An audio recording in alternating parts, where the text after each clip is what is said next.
Okay.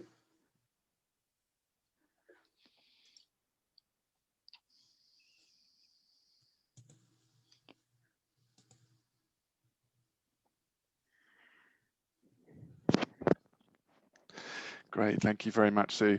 So good morning, everybody, and welcome to the GSE security meeting. This is our first meeting for 2021, and we actually kind of class this as our winter meeting, so you're very welcome. My name's Jamie Pease. I know a lot of you know me now, and there's a lot of you on the call that have frequented GSE meetings in the past, so a very warm welcome. So yes, I'm the chairman of the security working group, and have been for a few years now, and so it gives me a great pleasure to welcome back our regulars to this meeting, and also it goes without saying a warm welcome to those of you that are joining for the first time. We've actually had, in terms of registrations, we've had over 100 people register for the meeting today, which is fantastic. So long may that continue. It's certainly it's kind of in comparison to the meeting that we had, the working group meeting that we had last June, where we had similar numbers. And yeah, we've got a really good agenda lined up for you today. I've had some good feedback so far from the people who've seen the agenda, so it looks really good, and I hope that there is something for everybody, you know, that has registered. And there's a mixture of, we try to balance the agenda, so we've got kind of a mixture of technical and kind of non-technical content. With all these sessions, of course, because we're doing this all remotely over, you know, Zoom, there is an awful lot of technology between me, the presenters, and your laptop. So do bear with us if we do get any technical glitches.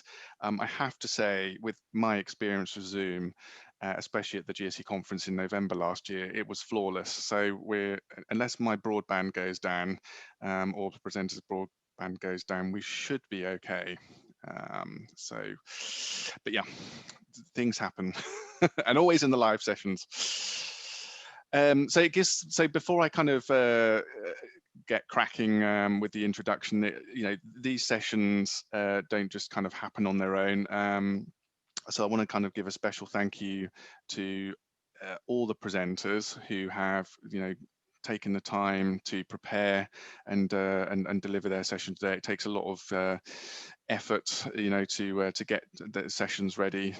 So a big thank you, and also to the team around me that helped, you know, help support me with this event. So a big thank you to Mrs. Parsons, who's my co-host today, who's taking care of keeping an eye on things with me and letting you through the door and all that good stuff. And Sue is also our membership secretary for GSE UK region, and she's also been handling your registrations for this meeting. So thank you, Sue.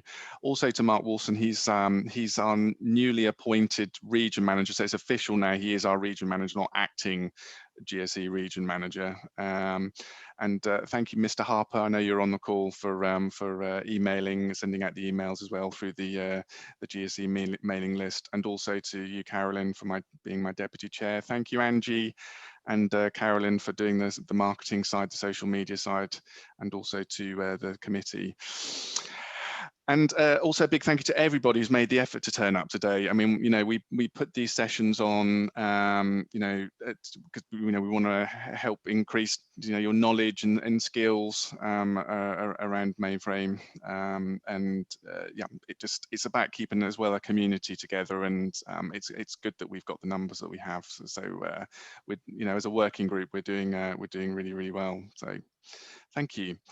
In terms of the meeting logistics for today, so yeah, this is virtual, so you're not kind of in a we're not all in a room like we normally would be pre-COVID times. So, you know, you've got your day job to do. Some of you, if there are things, you know, meetings you have to attend, then just, you know, dip in and out. All these sessions are being recorded, by the way, and they will be uploaded to the GSE website over the next few days.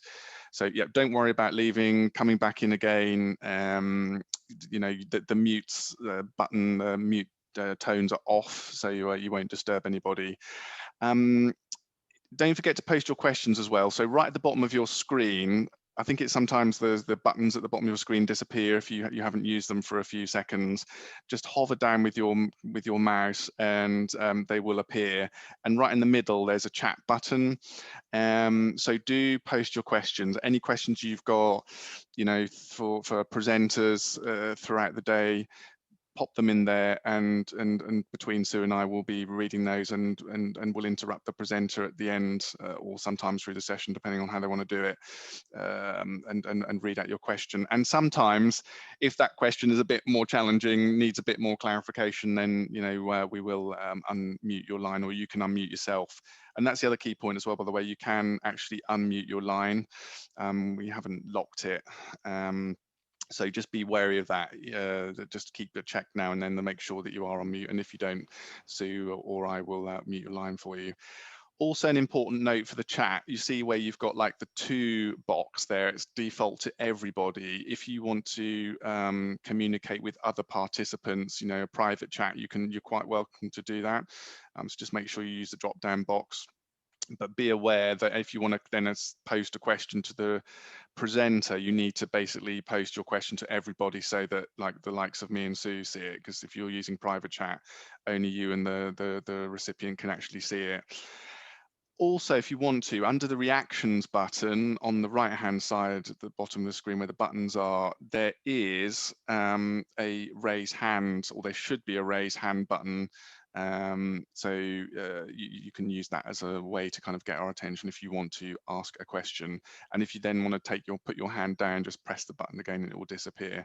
If you can't see it, just use the chat and post your question there. So yep, that's that. So yeah, in terms of the agenda, so we've got a lot lined up today, and I appreciate the day has been extended, and we normally kind of do a 9 till 5 o'clock, but a couple of presenters came forward and I thought, oh, they're really good sessions, so we must get them on. So we have got a particularly longer day today, so do stay with us if you can for the duration. But yeah, the first session is with Andy Coulson from IBM, and he's going to be talking about the future of Zed Security. And so Andy was with us, if you remember, at the conference last year, and did a session for us on the security stream. One other thing before I keep going on through the agenda, we do have breaks. Like after each session, there's a 15-minute break. So that's beneficial to all the attendees, of course, because it means you can have a bio break, go and refill coffee, etc. But it's also for our presenters so that we can do switch over to give sufficient time in case there are any glitches. What we're not going to do is actually, with Zoom, there's this capability to kind of put you into like the waiting room. We're just going to keep this open all day, just like we would if we were in a room together when we have the physical meetings.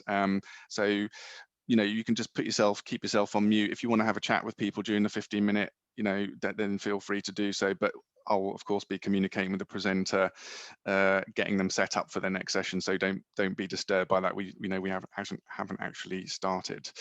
So yeah, then at 10:30, we've got a session with Colin Penfold from IBM UK. Is going to be talking to us about Kik Security.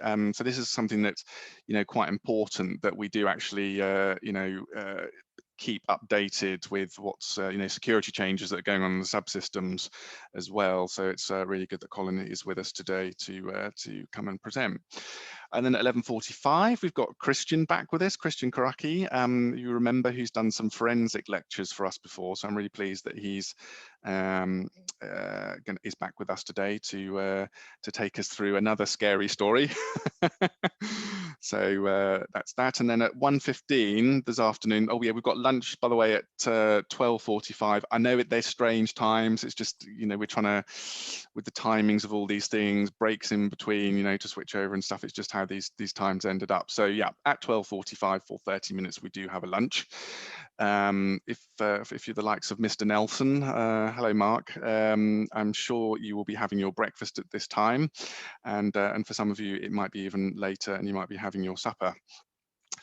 But at 1:15, that's GMT, by the way, UK time, we've got Mary Ann Furno and Stephen Hosey with us from Broadcom to talk us through a session around enabling cross-functional security insights. And then at 2:15, we have a session with Robin Gilchrist, if I pronounce that correctly. Apologies if I haven't, Robin, to take us through the business of FTP logon using passphrases and digital certificates, which should be a really interesting session. And then at 3:15, we've actually something a little bit different. We've got a panel kind of discussion and short presentation, which is around passwords. And one of the guys who's actually going to be on that panel, if you remember Nigel Pentland, who retired a few years back, he's back with us today to participate in that panel. So welcome back, Nigel. And then at 4:45, we've got Brian Marshall from Vanguard, and he's going to be talking to us about zero trust. And I've had a look at his presentation. It looks really good, but it's something kind of not technical, not necessarily mainframe related, but I think you'll find it really interesting. It's certainly kind of a hot topic that's gathering pace, I would say, in organizations. And then at 6 o'clock, we've got Al Surret back from Main Integrity. He is going to be talking, a lot of you will have heard about the SolarWinds breach, and a lot of coverage on it in the news. So he's going to be talking to us about that, which will be great. And it goes without saying, not everybody who is tuned in today is from the UK. There are people from different parts of the world, so don't forget the time zone that you're in. Like I said, all the times quoted are in GMT. Yeah, so as the title suggests, we are actually a working group. This is the Enterprise Security Working Group, and yes, we do lots and lots of presentations and things. We invite presenters in, but the important thing is that we're a community, and when we're kind of together in a when we have the physical meetings, that there is lots of discussion, lots of questions come up. We sort of bounce things off one another. Oh, have you had this problem? I've got this project I'm working on. What was your approach? Those type of things. So it's really important that we keep that going. It's a community at the end of the day. And with that said, it's really important that you do ask questions. So whether it's questions around something you don't understand around the lecture, maybe it's a technical question or a non-technical question, or maybe you've kind of got a feature that you would like to see in one of the products that the presenters are talking about. Please do post those in the chat. And the most important thing is, don't be afraid to ask questions. I know it's like we're virtual at the moment, but it's even more of a good reason, because no one can't see you, to raise your question.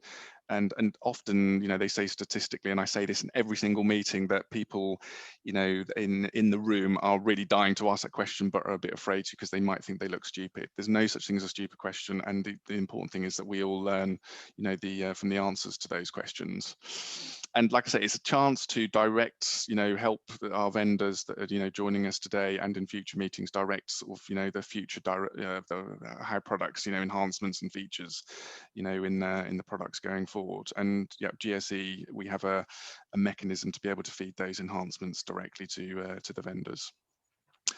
Just a quick update on the committee. So each working group, whether it's GSE UK region or regions in Europe, we all have a committee of people. And one of the things that I was very kind of conscious of is that we need to have a better balance of representation on the security working group committee. So the ideal is to kind of have a split, a 50-50 split of vendor and user community representation. So I'm really pleased to announce that we have 3 additional people who are joined our committee actually last year. And so that's the first one is Val Hannam from Tesco. So welcome, Val.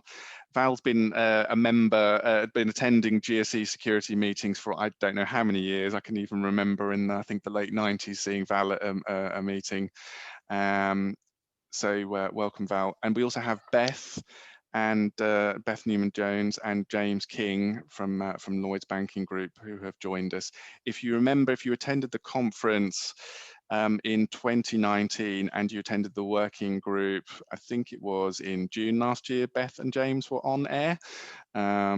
So a big welcome to you too as well. So our next GSE security meeting, I know we haven't got through the end of the day yet, but it's worth noting in your calendar. We have already, as a committee, discussed, when we'll do the next meeting, and that's scheduled for the 10th of June. And again, it will be over Zoom only. So over the next few days, the website will get up, GSE UK region website will get updated just to kind of mark the date, and then there will be an announcement over the next few weeks, just like we normally do through email and social media and so on. But we are looking for presenters. So right now it's a blank canvas. We don't, have anybody's. Well, I've got one actually who came through last night and said, if you're planning a future meeting, I'd like a session. So if you are interested in presenting at that meeting, then send me an email. There's my email address there. And I say this every time, and you're going to get sick of me saying this. We really do need more user presenters at meetings, not just for the working group, but the conference as well. And I know Christian is he's going to be presenting to us today as a really good example of a user speaker. So if you're interested, do come forward. Just send me a presentation title and synopsis. Particularly for user speakers, if on your personal development plan, if you're an employee, you have to do more things around presentations and things, this might be a really good ideal opportunity. Share stories and things, how you approached a particular issue, project, whatever it happens to be, or maybe you've just recently activated something in RACF or ACF2 or Top Secret, and you kind of want to share the story around the pros and cons of that. So like I said, people love real life stories, and of course we love hearing from vendors as well, all their updates and their stories as well. So do send your proposals through. And also yes, we get lots of proposals through for all these meetings and the conference, but we want to try and tune the meetings to what attendees want to to see and learn about. So there will be a survey issued, and I'll talk about that at the end of the day. So please complete that. And there's a question on there about what sessions you'd like to see in future meetings. In terms of the GSE conference, so a few days ago, you would have seen an announcement, hopefully, about the plans for 2021. So currently it's under construction. So we've had a couple of meetings so far. We had a meeting just yesterday, and I think in that communication that there was that we were planning for a hybrid conference, so on-site and virtual as well. Well, the decision was taken yesterday that we're actually going to have it virtual only for 2021. And I don't think that there'll be any surprises there amongst the community that we've had to take that decision. I think we all collectively agreed that there are just too many unknowns at the moment, too many headwinds around this virus, and we're hearing as well that employers are saying basically a complete travel ban this year, work remotely and so on. So yeah, that's basically the decision that we've taken. It will be virtual only, and I think Angie and Carolyn will be issuing a social media broadcast over the next day or two, just to kind of announce that. But we do have the dates. So these are the dates for your calendar. So it's going to be over 2 weeks, first 2 weeks in November. So it's going to be from the 2nd to the 4th of November, and then the 9th, from the second week, the 9th to the 11th. So save those dates in your calendar. There will be a call for papers. James, Mr. Harper, I guess that will be issued over the next few weeks. I think you normally do it in February, March timeframe, don't you? So keep an eye on that. If you want to present, you'll get a list of email addresses, session chairs that you can send your proposal to. And for the security stream, we are planning to run a full agenda. So drop me an email with your presentation title, synopsis, bio, so that we can put that on the list for consideration. So the important thing to note is when you submit papers that it's kind of not an automatic, you get a slot for presenting. It's, you know, we kind of get all the proposals in, and then as a committee we go through them and review, you know, which ones we want to carry forward for the agenda. So yes, there are lots of slots up for grabs, by the way, on the security stream. Like I say, we're going to run a full agenda for the for the 2 weeks. Okay. Now, in terms of Cpe Cpd certificates, so if you need a certificate, hopefully when you registered, you click the button to say you want a certificate. If you didn't, you can just, if you don't receive a certificate and you're expecting to in maybe 3 weeks' time, just drop me an email and I'll be happy to issue one for you. But this session today qualifies for up to 8 Cpe Cpd hours, and like I said, you will get a certificate in the next few days. It normally takes a couple of weeks for me to get through them all and all the administration, but you will receive one if you ask for one. Now, getting access to the presentations on the GSE website under the security working group, they will be uploaded there, and I'll send out an email to everybody who registered to let you know where the link is, and also we will upload provide the links for the Zoom recordings as well. And you can also go to YouTube, by the way, and you will see some GSE conference presentations there from previous conferences, and I've put there Mr. Nelson. He was doing a 2.4, the RACF 2.4 update for us, and his session was recorded, so do listen to that if you can. We don't do marketing here at GSE, and that's something that we're quite strict on with our sessions, but this is a bit of an exception with regards to the GSE, you know, trying to promote the benefits of membership. So you know, some of you, I know the companies that you're from are GSE member companies, so thank you for your membership, but if you're not, then you know your company can register for membership, and GSE actually does you know, you can either register as as your company or employer, or individual membership is also available, maybe if you know you're an independent consultant.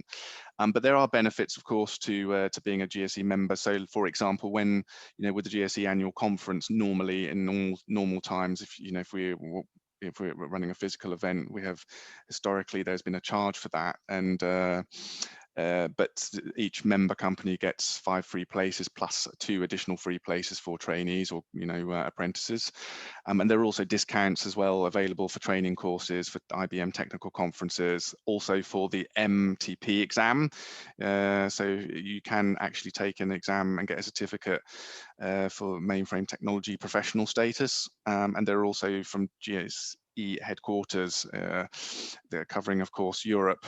There are events there that you can tap into as well for being a member. So if you are interested, then you can send an email to membership@gse.org.uk, where Mrs. Parsons, who is on the call today, she's our membership secretary. She will help you out with your inquiry.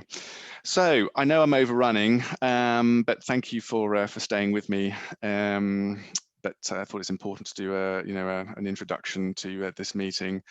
But I really hope you enjoy the day. Like I said, we've got some really good sessions lined up. A quick reminder, please don't forget, post your questions, ask as many questions as you like. And remember, there are no such thing as a stupid question. So up for our first session, Mr. Coulson, are you ready? Morning. Yes, I'm ready. Okay. That's green now. Good stuff. Thank you very much for that comprehensive introduction. It's good to know I'm in good hands, and we're all in good hands. No pressure, Andy. No pressure. I think you covered pretty much everything there, didn't you? Oh my God, I got a pang of nostalgia when you showed that photo of an actual meeting room with actual people in it. Yeah, you know, I was going to mention that actually. That meeting is not like something that I've just clipped out of Google. It is. It was a photograph that I took of when we had the meeting in London at SAS last February. They're real people, folks. They're real attendees. So that was the last time we were all together, and we went to the pub as well, didn't we? That was nice. Oh, that hurts even Who more. remembers the pub? Right, so morning, everybody, and I'm not sure. I suppose I have to say good afternoon and again, good, very early morning to those of you on Western time zones. Mark, I saw your attendance there. Thanks very much for joining. Yeah, I was trying to persuade Jamie earlier that I'd not used Zoom before and I didn't know my way around it, but who in society can say that at the moment? I don't know. Somebody said to me the other day, imagine if this lot had happened about 20 years ago, then we'd be stuck at home with like a Nokia 3310. Do you remember that? With 300 texts on the limit and 100 minutes call limit and dial-up internet. I mean, how did we do that? I don't know. Seems like a different world. It definitely was a different world. Thanks very much for the slot to present today. I've got about an hour, but to keep us on track, I'll try and get it in so we finish about 1/4 past the hour or so. I've called this Zed Security the Future Now, which it feels a little bit like hubris and enthusiasm, but there's a lot changing. There's a lot being delivered. There's plenty coming along. And I think, you know, let's just crack on this anyway. So click to go forward. That's it. Here we go. I was thinking, even before Jamie's introduction just there, how the Zed Security debate has changed. And I was going to have this long, big, wide conversation about it. And then I thought, well, what about this agenda today? If you just look at this agenda, you can see how the mainframe security has changed, broadened, got deeper.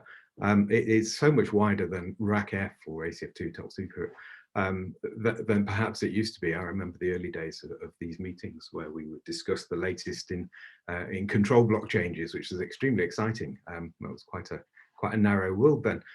So today, like Jamie said, you know, we're going to cover forensic analysis. I've got some kicks in a digital world, my emphasis.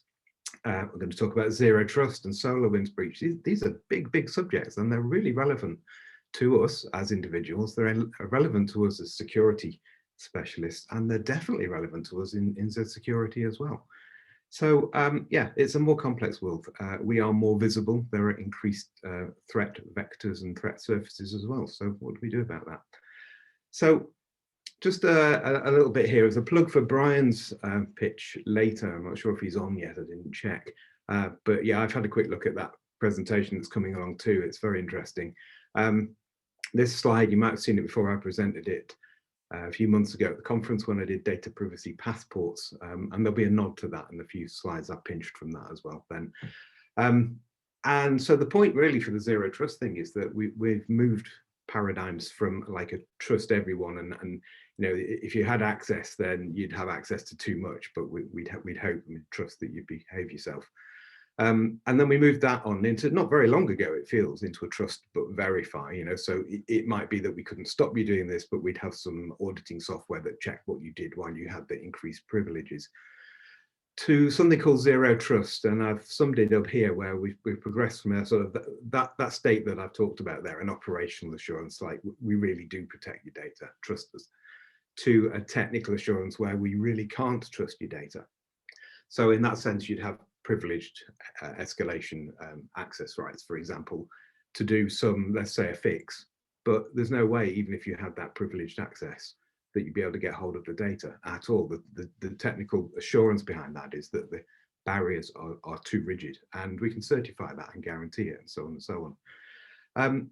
Part of that, it's not the same, but part of that is something about confidential computing, which I'll go into in some depth later on in here. And that's an element of delivering that zero trust. So here's my brief agenda. I'm going to talk about Zed infrastructure, some Zos, Linux and cloud and what's going on there, and what's coming now. And I hope I remember to make the point often that while I guess in the good old days, like, you know, when we talked about security, we talked about Zos security, and we talked about RACF and deep down in that. Now I'm seeing much more being developed that the Zed platform, whichever flavor you look at on that, is expected to play an increasing part in looking after the security and the data, the privacy of the data throughout the enterprise. So that those boundaries of Zed are increasing enormously, and that's not just because of cloud. So, we're looking at existing traditional enterprises as well. We're looking to extend the reach of Zed into the cloud because, of course, we're incredibly proud of the security that we've all built our careers on, and that IBM has invested so heavily in for, 50, 60 years. Right, so coming up next is recaps. So I hope you're familiar with pervasive encryption and a subset of that, Zos Dataset Encryption. Pervasive encryption was kind of became a common parlance around the Z14 launch, which was only 2017. So what's that, 3 and a bit years ago?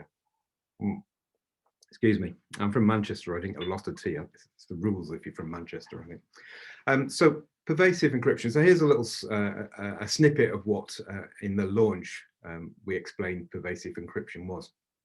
And not to go into that in great depth, but we talk about it being consumable, and we talk about it looking after data in flight and at rest, to simplify encryption and reduce costs and so on and so on. So there's some subtleties that I think we've understood in greater detail since then.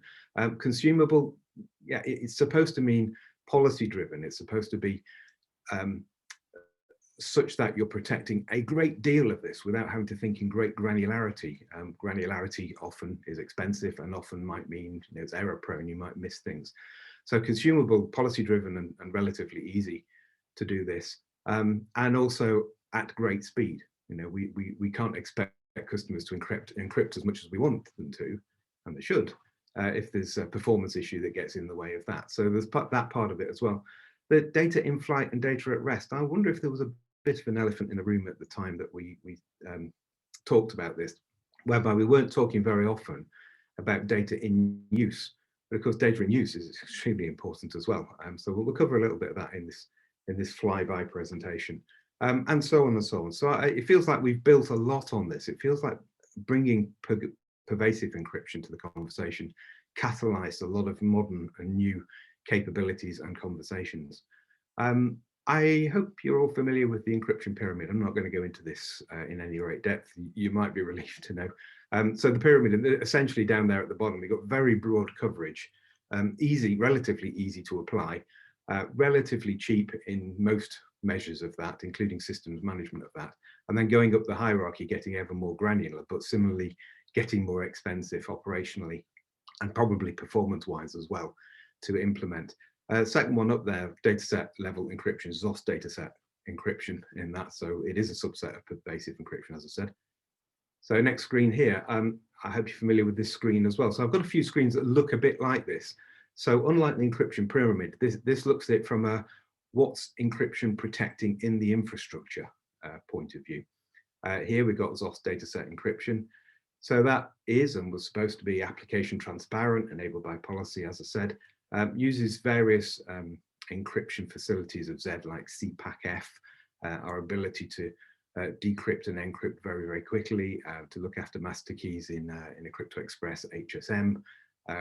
All of this has huge, very high levels of certification and proof. So good stuff, very much on message so far. Here we got a coupling facility encryption. So this is essentially saying in a sysplex, if Zos 1 encrypts some data and then passes it around for processing throughout the sysplex, it's not decrypted as it goes and stays on the coupling facility, and it's not decrypted until it's needed and used by whichever the target Zos is, whatever that might look like. Here we got Zos network security. Okay, so we can talk about comms server in there and doing a lot with that, AT-TLS and so on and so on. But also we can talk about the Zos encryption readiness technology. So that's a Zos facility, if you like, that gives you some insight into the encryption that's happening within the network of relevance to Zed and Zos. I'll talk about that a little bit more in a few minutes. And here's a slide about Linux on Zed and the file encryption capable there. And I'll just spend a little bit more time on this one and later in the presentation too, because secure service containers, I've not discussed it very much on this, although I've been doing quite a lot with it. And I just want to hesitate and talk about what this is. So we're looking in the Linux 1 world there, or Z15. So basically Linux on modern processors there. And we bring up something called a secure service container, which is a secure partition into which you can boot with proof, and you can boot further Linuxes with proof that you understand what those Linuxes are and where they came from, and that it's not been tampered. And then on top of that, bring in some various applications or hyper secure suite and so on. I'll talk about more about this later in the presentation. It's essentially a Linux place to start building your cloud facilities, your cloud ability, but from an incredibly secure point of view. Remembering, of course, we've got Crypto Express, we've got CPAC-F and all that other good stuff as well, EAL5 certification for the partitions, all of those things that mean a lot to compliance authorities. Okay, so back to the agenda here, just a quick recap on that one. I'm going to talk about the Z infrastructure protection on here. Now, I think we probably know quite a lot about quite a lot of this already, and yet it's all been developed. So some of these things are incremental gains, if you like, so not radical stuff, but more and more of the same and better. So improvements to PRISM and LPAR secure service containers, as I said, VM, hypervisor, I hear the word ultravisor increasingly now. So that's all ongoing, of course. Full disk encryption and SKLM, which is now called GKLM, the G being Guardian. So full disk encryption. So, for example, encrypting your disks, your storage suite, so the data is protected at rest. I'm not going to go into that further, but I'm more than happy to pull out some of the old presentations if anyone wants any of that on that one. I do want to talk a little bit about fiber channel endpoint protection. So that's new, and that's protection against insecure servers and storage being plugged into your SAN, coming online or dropping offline. Even conceptually, you can see that that might potentially be a security issue, or at least something that you'd want to know about as a Zed security specialist. Who else is coming in through the SAN fabric, SAN network, if you like? Can they access in any way what we're protecting? So fiber channel endpoint protection will help us with that, and I've got a screen or two on that after this slide. And then finally, security on chip, if you like, so secure execution for Linux. I get into that later on in this presentation when I talk about confidential computing. Okay, so here we are, another similar diagram about what fiber channel endpoint security looks like. Redbook coming. It's about endpoint authentication. So let's say some storage network or sort of storage array comes online. Can you guarantee that the security that it's maintaining is good enough for you as a security admin? And if it is, and you allow it into the network, if you put it that way, can you insist on encryption at the highest level with that traffic that comes on from that SAN fabric? That's what fiber channel endpoint security is about. So we say that only trusted servers and storage devices can connect, and we talk about a security capable host or storage endpoint. So that's got a significance all of its own. As they come along, they must prove their identity. This has got nothing to do with the operating system, but it is visible to the operating system. So there's monitoring available for that, and you can set policies. Ultimately, you can say, if this device fails my checks, then don't let it on the SAN at all. If you want to go that far, I probably will ultimately. So you can, as I say, drive policies on this one. Every time a link goes down, you would expect re-authentication to happen, of course, because this is done in the fabric, as it were. Then it's zero cost to the CPU itself. So I think that's quite good stuff. Relatively new and coming along now. It's GA now. Customers are proof of concept, proof of trust, proof of technology, testing that. Very interesting, I think. Integrated and automated key management. We're not exposing that key management, at least not at the moment. So that is done, if you like, deep within fiber channel endpoint security. And I think from an appliance point of view, we might see more and more of that we're not expecting customers to, if you like, make key management an end in itself, as some other, by necessity, as some other facilities have become. It's all about the keys, keep saying that. So now to the Zos perspective. Okay, so loads of development, loads of investment, of course, in RACF, ACF2, top secret, and so on and so on. Lots of investment in dataset encryption. You should see the scope of that has broadened and broadened over the last couple of years or so. Multi-factor authentication, we expect you to do that, really. You know, that's one of those relative basics that, unfortunately and frustratingly, sometimes some technology has got in the way of that being widespread, but it really needs to be out there. Cyber Vault is relatively new. We talk about forensic recoveries after attacks. In this context, it might well be a ransomware type attack. Of course, Guardian, Zed Secure, and so on and so on. All of these are getting increased investment as well. So all of that's, you know, that's happening. Of course, digital certificates. So many of you will know Wai Choi, a great friend of GSE Security, who presents to us about PKI services. Have a look at that if you're not already doing that. I want to talk in this presentation, though, more about ZERT and secure networks, a little bit about data privacy for diagnostics, something about EKMF for web, the new product there, which is Enterprise Key Management Facility. And I'm not going to go into ZCX, Z Container Extensions.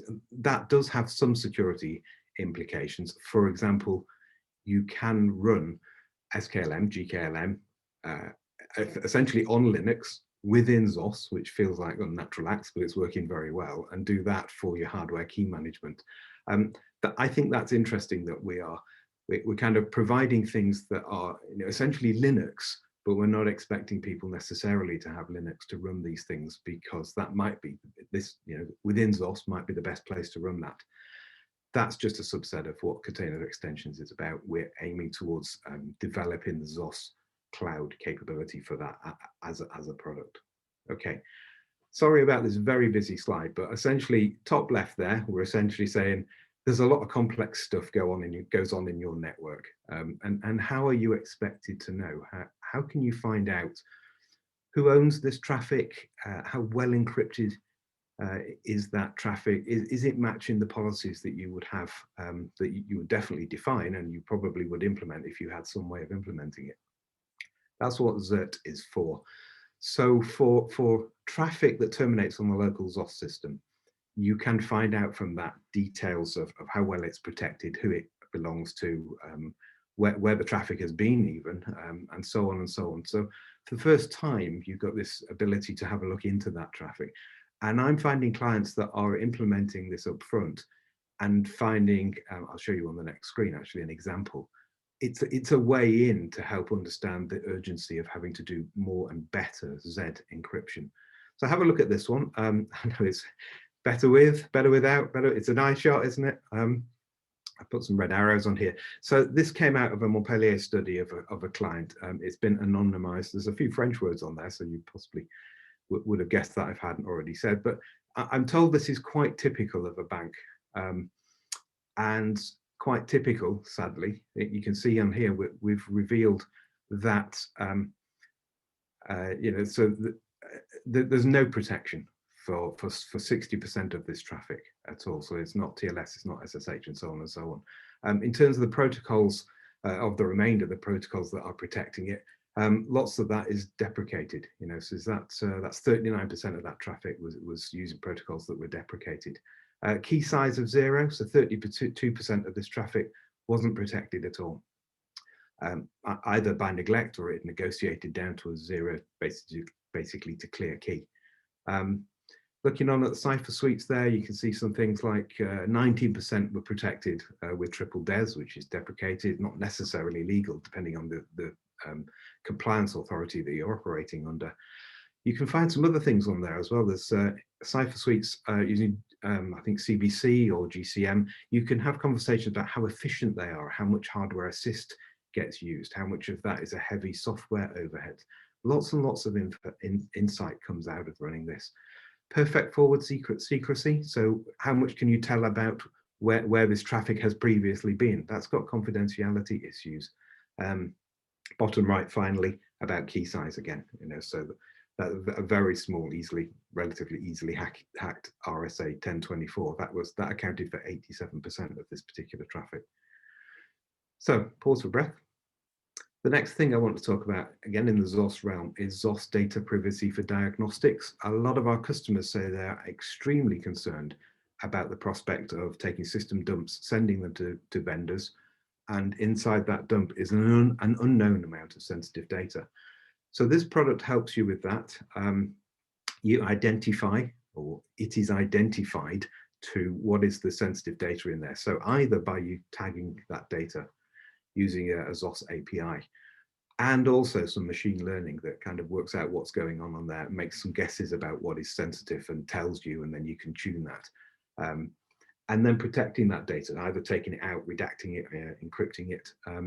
Here's another way of looking at the same sort of thing. So you have a knowledge base here that both you as a client input your knowledge, your local knowledge as to what's private. Also, the system knows what's going on, so it knows what DB2 data looks like, it knows what PIN numbers look like, that sort of stuff. And you can input your own user input to that. Then it goes through an identification engine and produces a redacted dump file with a report. And you'd use that report, or it will be automatically fed back into the knowledge base, and may go around that loop several times before you're happy from the report that you've protected everything that you should do. So that's Zos Dataset Privacy for Diagnostics. Here's a screen about Enterprise Key Management Facility Web, which is now a full-on product. So it's been around, EKMF has been around for quite a long time, but as a services product, and now it's a full-on product. So single key repository, it will help you with many aspects of pervasive encryption, and specifically Zos Dataset Encryption, built to use the HSMs to look after your master keys, built to give you a very clear dashboard of what's going on, a very clear user interface to how to manage those keys safely, to help you understand the keys that are associated with particular pieces of data, how to archive them, where they've been archived to, and so on and so on. So have a look at that one. It's becoming increasingly important as more and more clients roll out more and more encryption. And as I said a little while ago, the key management is absolutely imperative for all of this. Okay, moving on to Linux on Zed and the cloud. Just looking at the clock there, and we're going fine, about halfway through, so that's okay. Confidential computing. I've got a few slides about what that is, and we talk about trusted execution environments, both hardware version and software version, and a combination of the two. And we'll be covering a little bit of zero trust again, but again, leaving that mainly to Brian later in the day. Secure execution for Linux is, I think, really important and really interesting, and relies on hardware facilities to verify to you that what you're running is what you thought you were running.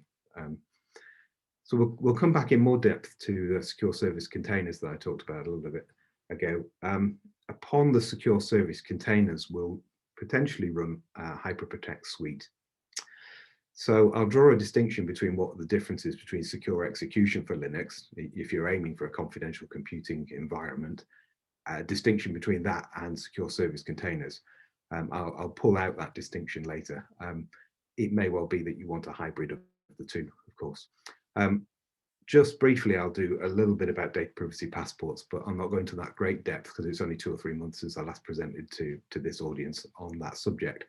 But essentially, data privacy passports runs on HyperProtect's virtual server within that suite, and that relies on a secure service container in order to do that. So you can kind of see that there's a built-up environment of trust that's happening there.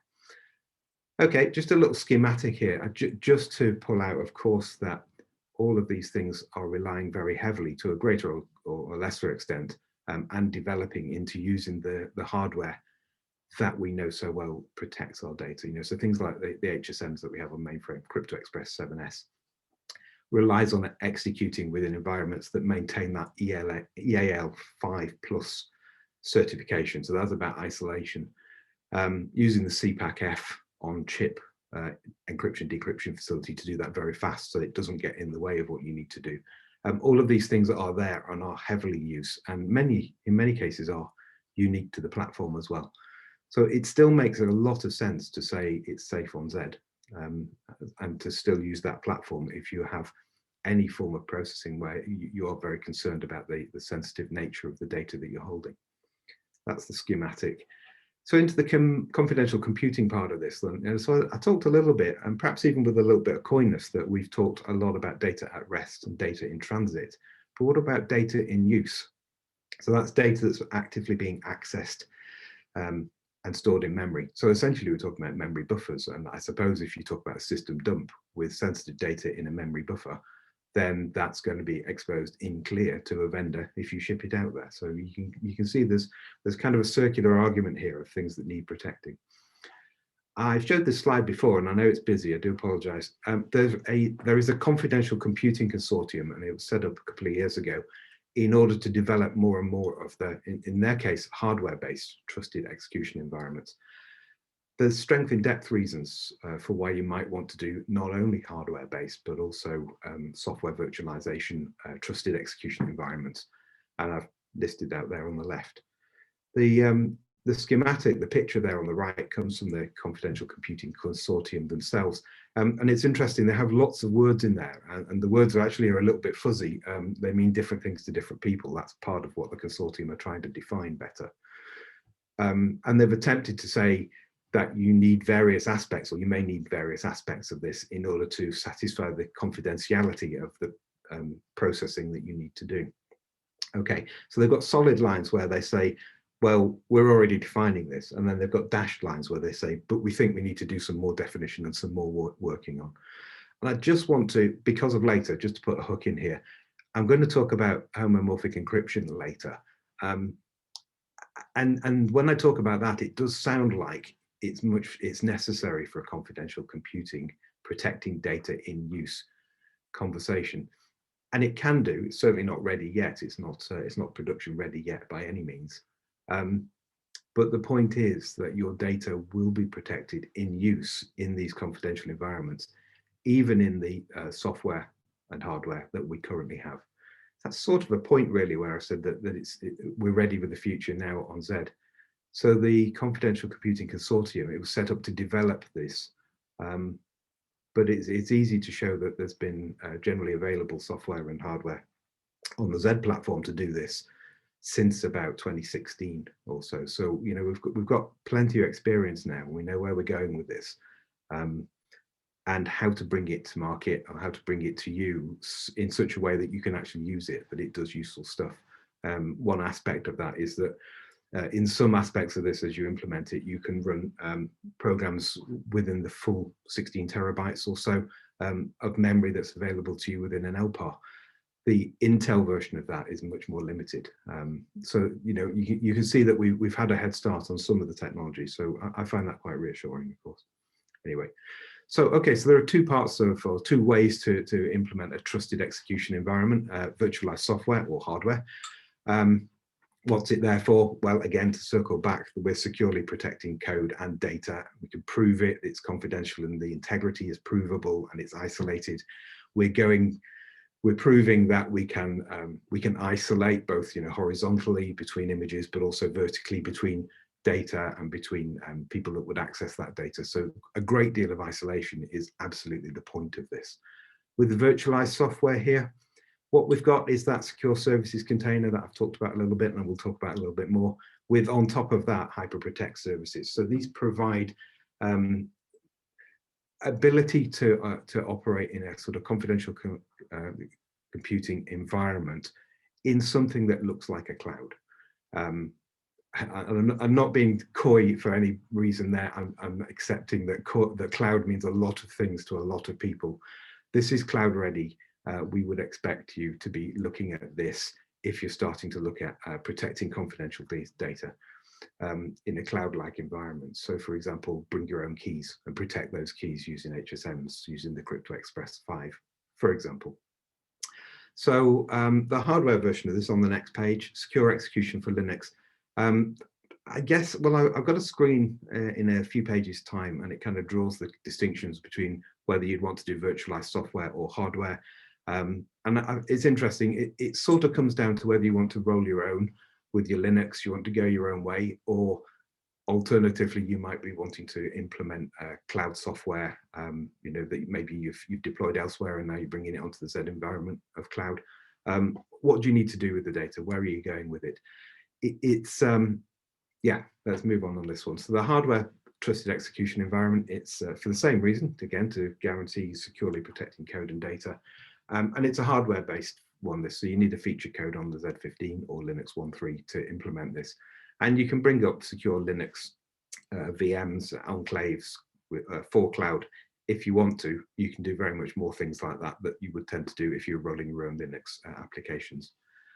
I do want to talk about secure boot, and there's a few pages more about that in the next pages. But so how do you know that the first Linux that you bring up hasn't itself been tampered with, and that any subsequent Linuxes that come up or any subsequent virtual machines that come up are those that you intended? Well, that's a hardware chain of trust.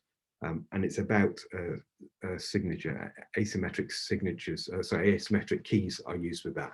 So there's swapping of the keys, checking, verifying. If all's well, then you proceed. If it's not, then you can't deploy that software or the operating system.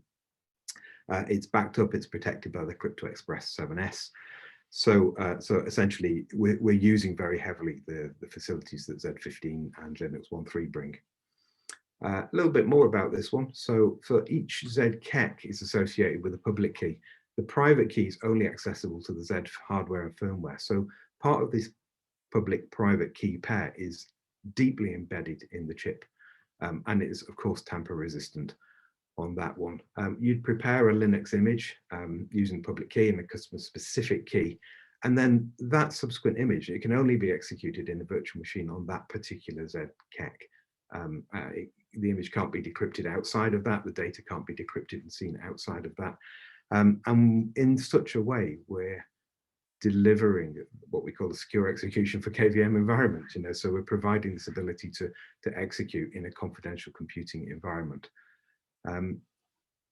By contrast, although it's not a great contrast actually, this secure service containers, this is a different way of doing it. And this is the virtualized software way of doing it. So it's the same slide as I showed earlier, but I just want to go into it a little bit more depth. It may well be that you need fast deployment of package solutions. So again, maybe you've developed somewhere else in your environment. Maybe you've bought in something that's cloud ready or cloud-like, and you need to implement it in here. So you've deployed your cloud, it needs to be confidential. Well, you'd probably choose to have a secure service container partition, bring that up. You'd probably choose to have the firmware bootloader, so firmware and software there together. They're working together, swapping those key pairs and doing that verification. On top of that secure service container, you'd probably deploy HyperProtect, and then you're into deploying a secure cloud environment. Okay. I'm going to move on from that one just in the interest of time, because I've said most of that already. The Cloud HyperProtect Services Suite is ever growing. At the moment, we've got the crypto services, so for keep your own keys. So that's okay. So it's cloud environment. You're protecting data with encryption. The keys need to be kept somewhere, but somewhere that is accessible and very, very secure. Well, what better, literally what better than a Crypto Express 7S card? So using HyperProtect crypto services, you're exploiting that protection and you're bringing that into the cloud. Separate to that, HyperProtect DBAS, so PostgreSQL and MongoDB at the moment, complete data confidentiality, and HyperProtect virtual servers. So that's part of that as well. Coming HyperProtect containers, I don't have a date for that. We've got some other things that are going on there as well, all commensurate with how am I going to protect the most sensitive data, and not just protect it, but process that data, keeping it absolutely provably secure. How am I going to do all of that in essentially a hybrid cloud? So this is the way that we're suggesting that the customers can do that, leveraging the power of Zed. Okay, lots on here. I'm not going to go through it, but yeah, again, we don't talk prices, of course, but one thing to say is about the secure execution. So that's the version that I said, well, if you're bringing up Linux and you're essentially rolling your own Linux type solutions, you'd be probably using secure execution. That's enabled on the hardware. It's a no-cost operation offering. On the other hand, the secure service container, you get a great deal of, well, I'm not sure how to say it, systems management facilities with that, a lot of admin, a lot of security with that. that is a priced offering, and you can see what you get with one or the other. I'm not going to go through this. They're very similar in many operational ways, but again, it depends how you're taking your Linux environment, where you're going with it. I'll leave that in for when I send up to Jamie and he publishes these slides. What have we got here then? Okay, so data privacy passports, I've talked about that already. So essentially you've got a secure service container running, so it's Linux based. You've deployed HyperProtect virtual server, part of that. And then you deploy this data privacy passports. It's a hub for protecting the data privacy of the data within your system of record, which doesn't have to be on Zed. So that data need not be Zed data, to think about that. But if the data is moving around, either moving around your enterprise, moving into different places for different sorts of processing, or it might be moving out of your enterprise to business partners, for example, or to marketing departments, this is the way to retain control over that, over that privacy of that data. So it can be encrypted or obfuscated. There are keys managed within there. It's policy driven. So again, we're back to how it's consumable. So you're not making these decisions on the fly. The sensitive data can be protected in a manner of ways, depending on who the audience is. And again, you manage that using the policy.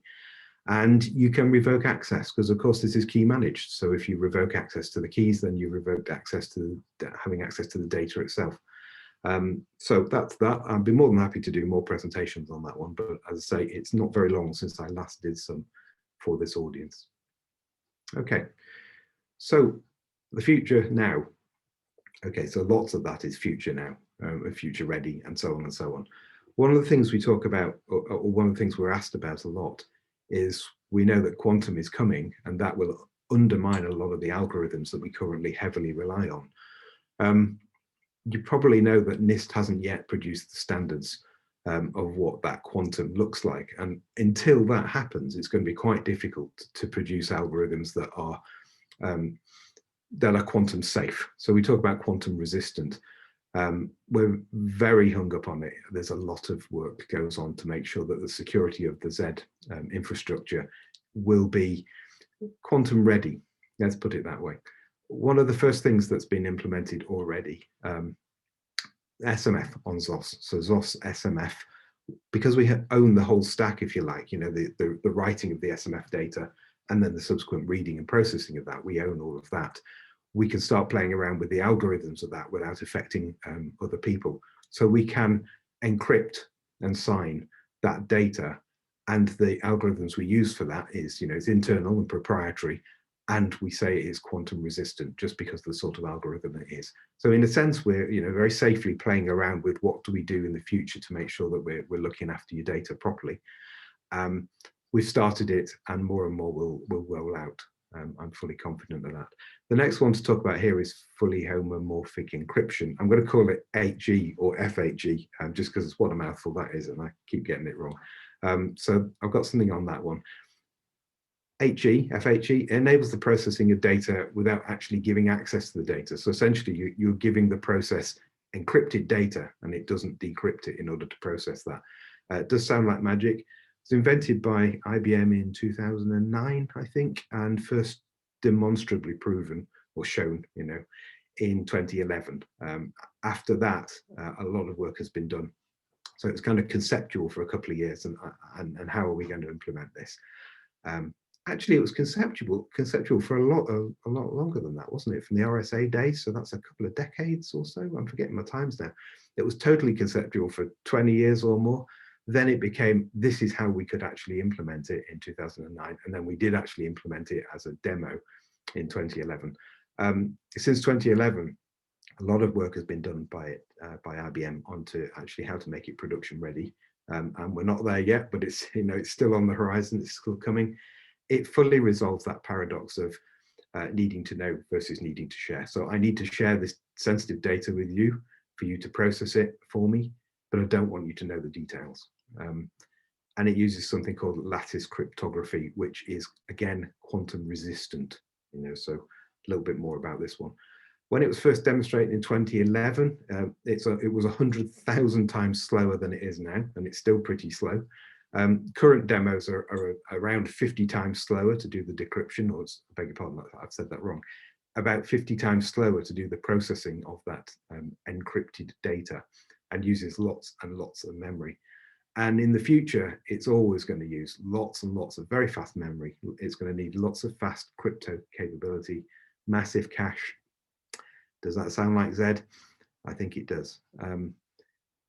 For example, if you were trying to encrypt the simple phrase hello world using FHE, we're seeing an output field, an encrypted output field of that, of anything up to 10 megabytes, depending on how much security you need.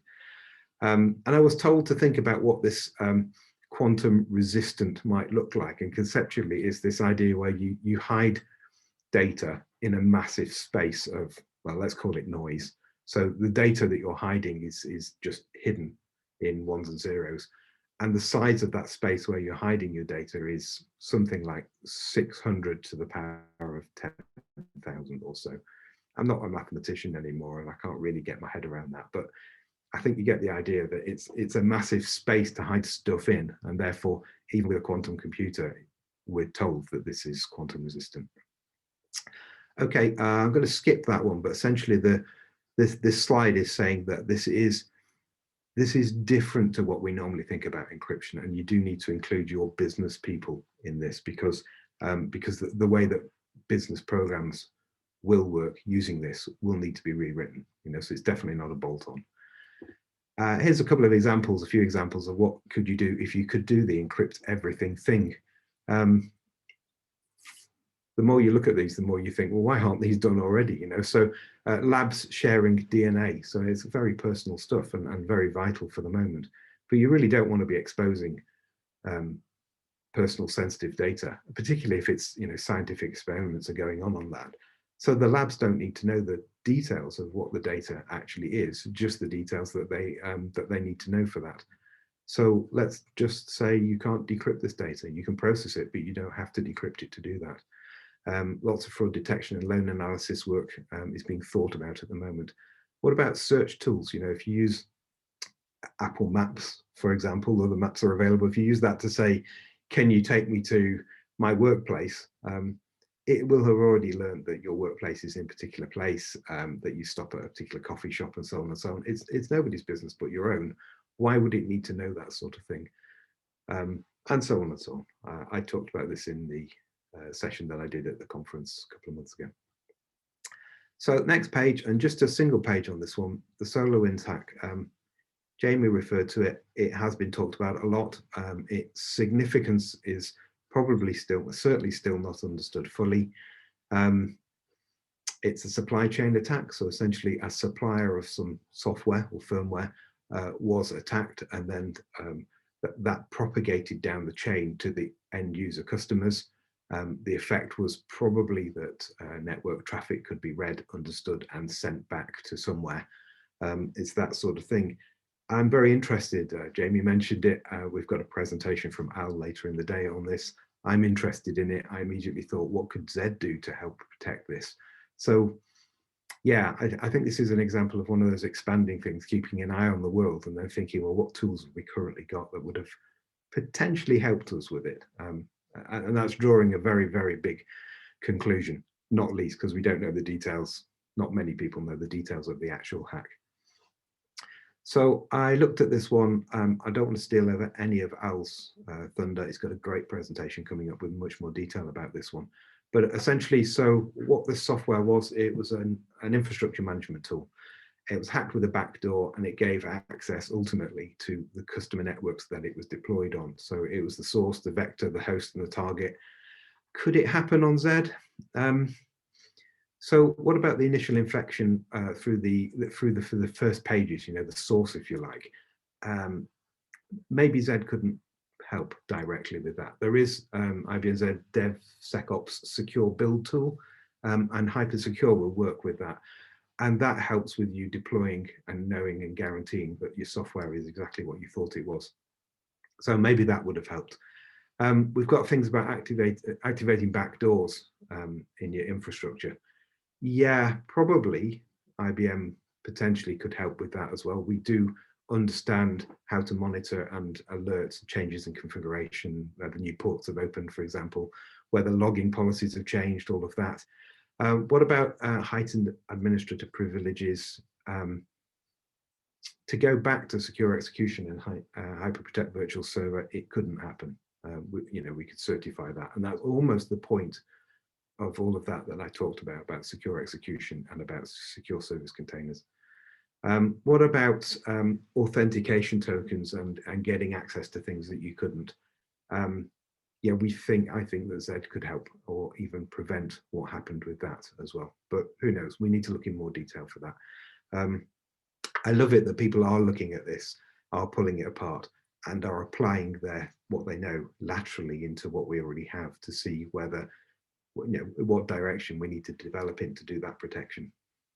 I think a final point there, though, we all know that, that our processes are at least as important as people and tools, and there are weak links everywhere.